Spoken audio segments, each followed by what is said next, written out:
Halo, selamat siang. Jadi di sini kami akan memaparkan mengenai struktur dan fungsi anatomi apes.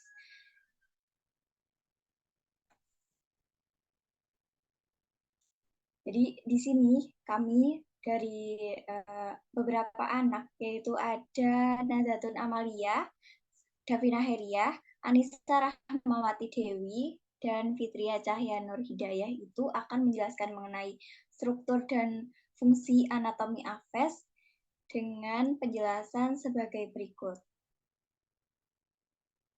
Sebelumnya di sini ada beberapa konten yang akan kami bahas, yaitu ada yang pertama ada struktur anatomi apes, dan yang kedua ada struktur beserta dengan fungsi bagian tubuh pada apes.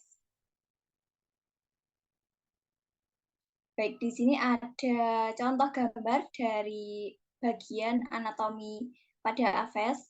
Bisa diperhatikan ya, ada beberapa panah-panah yang menunjukkan bagian pada tubuh apes tersebut.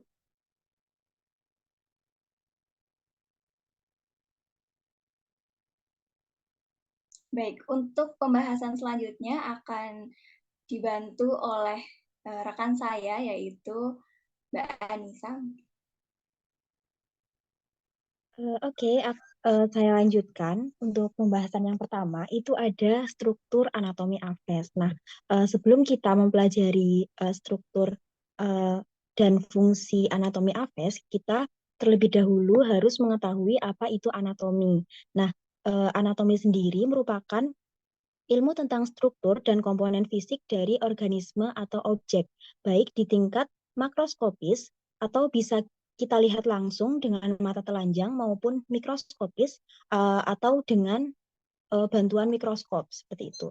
Nah, untuk anatomi burung atau aves itu memiliki berbagai struktur yang memungkinkan mereka beradaptasi dengan gaya hidup eh, terbang dan kebutuhan lainnya. Nah, di sini ada beberapa komponen utama struktur anatomi aves pada burung yang meliputi ada sayap, kemudian paruh, mata, kemudian tulang halau, kemudian kelenjar uropigeal, kaki dan cakar, bulu, dan struktur internal. Kemudian yang selanjutnya eh, dari struktur dan fungsi sayap burung. Nah, untuk gambar dari sayap burung, teman-teman bisa melihat di gambar yang sudah tersedia. Yang pertama itu ada bagian sayap yang terdiri dari beberapa bagian struktur, termasuk tulang sayap, kemudian ada bulu sayap, dan otot sayap, di mana tulang sayap terdiri dari beberapa tulang yang disebut ulna, radius, dan humerus yang membentuk kerangka sayap. Nah, ketiga tulang tersebut memiliki panjang dan kekuatan yang berbeda tiap spesiesnya. Kemudian yang kedua itu ada bulu sayap, yang mana fungsinya yaitu untuk membantu menjaga kontrol kontrol gerakan dan stabilitas saat burung terbang. Nah, bulu sayap ini terdiri dari bulu terbang, kemudian ada bulu dewasa, bulu dan bulu tertutup. Nah, bulu terbang sendiri merupakan bulu yang paling utama karena membentuk bagian sayap yang paling dekat dengan tulang sayap. Kemudian bulu dewasa dan bulu tertutup fungsinya itu untuk menstabilkan dan menjaga suhu tubuh burung di udara. Nah, yang terakhir itu ada otot sayap yang terhubung langsung dengan tulang sayap yang fungsinya itu untuk membantu dalam menggerakkan sayap saat terbang. Kemudian otot sayap terletak di dada dan di punggung burung, sangat kuat dan tahan lama. Nah, otot sayap itu membuat burung dapat terbang dengan jarak yang jauh dan tahan lama dengan mudah. Untuk penjelasan yang selanjutnya akan disampaikan oleh Mbak Nazatun. Silakan. Oke, barusan kan sudah membahas mengenai struktur dan fungsi sayap ya. Sekarang kita masuk ke dalam struktur dan fungsi dari paruh burung.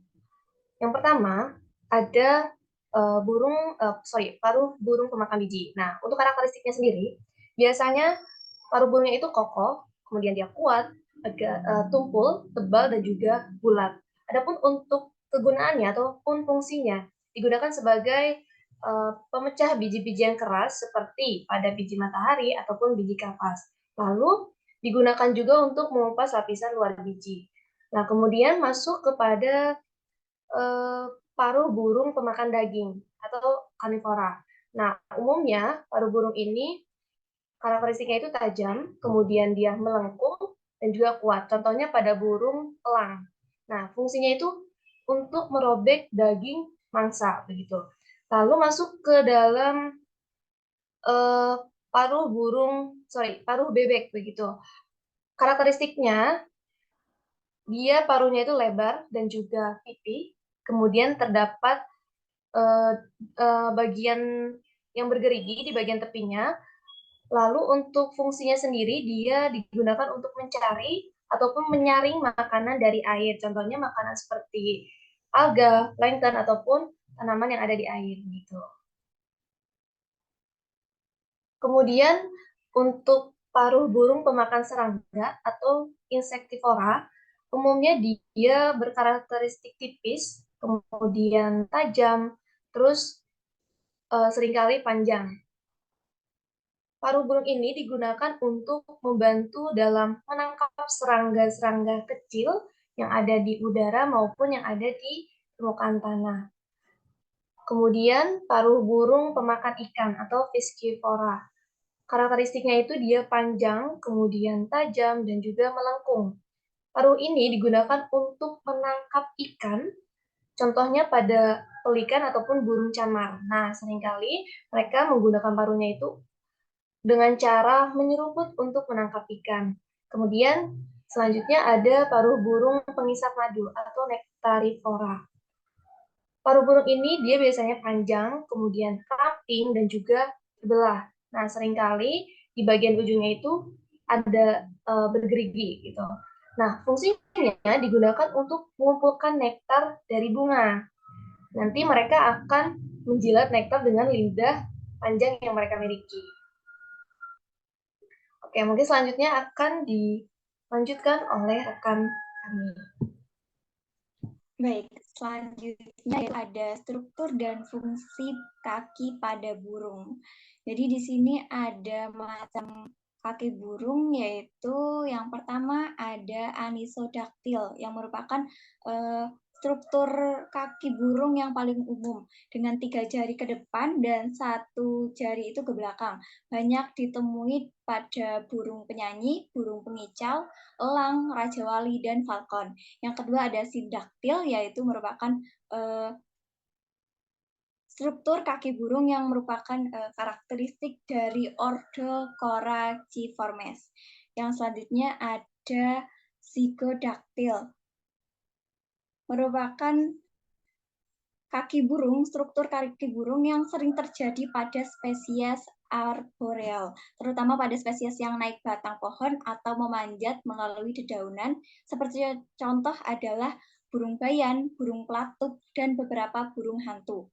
Yang selanjutnya ada heterodaktil, yang merupakan struktur pada kaki burung yang ditemukan hanya pada trogon. Sedangkan pamprodaktil merupakan struktur kaki yang keempat jarinya itu dapat menghadap ke depan atau burung dapat memutar kedua jarinya ke belakang. Karakteristik ini yaitu merupakan karakteristik dari burung walet. Yang selanjutnya mengenai struktur dan fungsi kaki pada burung itu ada sisik ya teman-teman. Jadi sisik pada burung itu terdiri dari keratin, merupakan seperti pada ditemukan terutama pada jari kaki dan metatarsus. Namun pada beberapa dapat ditemukan juga di pergelangan kakinya. Pada tahap janin, kulit burung ini mulai berkembang dalam kondisi mulus.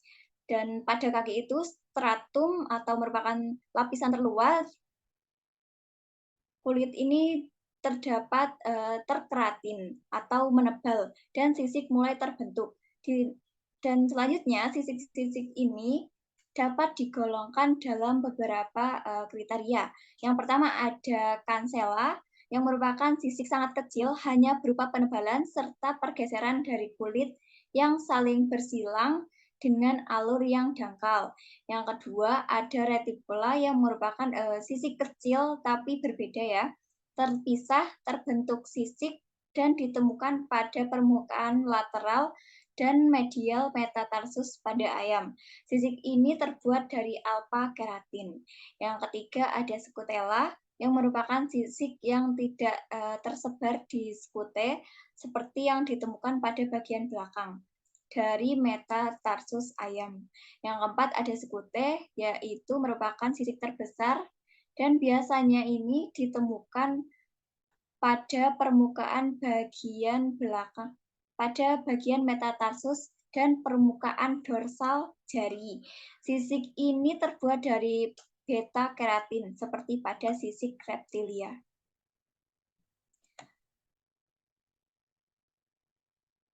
Baik, selanjutnya akan dilanjutkan dengan struktur dan fungsi mata pada burung.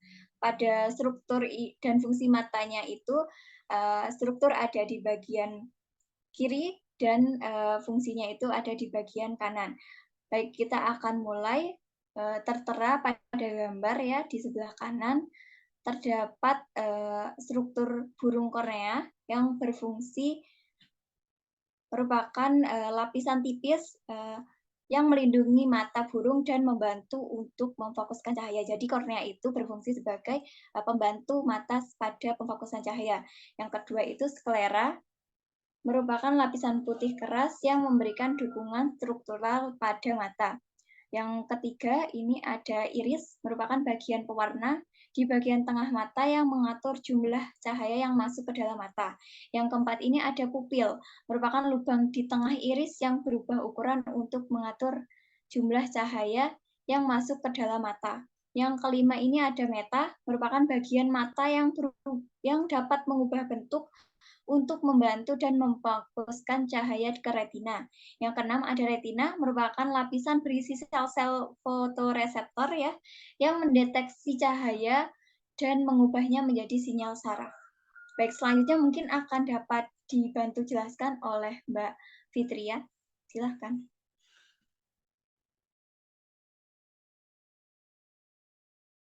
Baik, selanjutnya yaitu fovea. Fovea ini merupakan bagian tengah retina yang merupakan kawasan ketajaman visual atau bisa untuk mendeteksi objek paling jelas. Kemudian yang kedelapan itu merupakan lapisan yang terletak di balik retina yang mengandung pembuluh nadi kecil dan pembuluh balik yang mengalirkan darah ke retina. Kemudian yang kesembilan yaitu ada sel-sel fotoreseptor. Nah, fotoreseptor ini terdapat dua jenis yang dalam retina yaitu batang dan kerucut. Yang batang berperan sebagai penglihatan malam, sementara yang kerucut berperan sebagai penglihatan warna. Kemudian yang ke-10 yaitu saraf optik. Gunanya untuk mengirimkan sinyal visual dari retina ke otak. Kemudian yang terakhir yaitu kelenjar lakrimal. Kelenjar ini itu untuk menghasilkan air mata yang membantu menjaga mata untuk tetap lembab. Kemudian ada struktur dan fungsi otot sayap pada burung. Otot pada sayap burung berperan sebagai penggerak sayap dan memberikan daya dorong burung ke udara. Kebanyakan burung memiliki sekitar 175 otot yang berbeda, yang sebagian besar mengontrol sayap kulit dan kaki. Otot terbesar dari seekor burung adalah otot pectoralis, atau otot dada yang mengatur gerak sayap dan burung penerbang. Kemudian otot medialis bawah sampai pectoralis adalah supracoracoides. Otot ini mengangkat sayap pada saat burung mengepakkan sayapnya. Yang selanjutnya yaitu ada struktur dan fungsi sayap pada burung. Bulu pada burung melindungi burung dari air dan suhu sejuk, serta memberikan warna yang kadangkala digunakan sebagai penyamaran dari pemangsa dan sebagai cara komunikasi visual. Macamnya ada 3, yaitu yang pertama plume, yaitu bulu yang memiliki dasar bentuk tubuh pada sayap dan ekor yang berfungsi untuk terbang. Kemudian plumule, yaitu pada burung yang bentuknya dalam keadaan lunak seperti kapas dan dapat ditemukan saat burung sedang mengerami telurnya. Yang ketiga yaitu filoplume, yaitu bulu yang menyerupai rambut tumbuh di seluruh tubuh burung. Berikut adalah referensi yang kami gunakan. Saya kembalikan ke Mbak Davina. Baik, seperti itu pemaparan dari materi mengenai struktur dan anatomi dari burung ya atau aves. Jika ada kesalahan atau bagaimana dan selanjutnya, kami mohon maaf. Terima kasih. Sampai jumpa lagi.